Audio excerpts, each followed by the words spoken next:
फिर एक ऐसा टाइम आया कि बुशरा की और मेरी नाराज़गी हो गई। नाराज़गी की वो उससे पहले कहते हैं कि चूँकि मेरी वालदा जो थी उन्हें एतराज़ था। मेरी वालदा कहती थी कि इमरान खान हमारे घर में आता है, ये बंदा ठीक नहीं है, तो उसको हमारे घर में नहीं आना चाहिए। ये कहते हैं कि मेरी वालदा का एतराज़ था। तो वालदा चूँकि एतराज़ करती थी तो उसके बाद बुशरा की और मेरी नाराज़गी हो गई। बुशरा अब मेरे घर से चली गई और वो कहते हैं कि कुछ 6 माह पहले जो थे वो हमारी अलहदगी हो गई थी।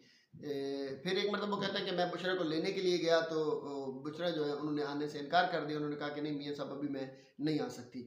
वो कहते हैं एक दिन मुझे फ़रा का मैसेज आया, फ़रा गोगी का, और उन्होंने मुझे कहा कि आप पिंकी को तलाक दे दें।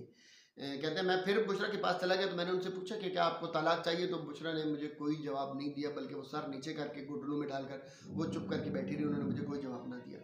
तो फिर उसके बाद कहते हैं कि ठीक है, मैं वापस आया और मैंने आकर बुशरा को तलाक दे दी। उसकी उन्होंने डेट बताई। फिर वो कहते हैं कि एक दफ़ा फिर मुझे फ़र्क होगी की कॉल आई और मुझे उन्होंने कहा, यानी वो कहते हैं कि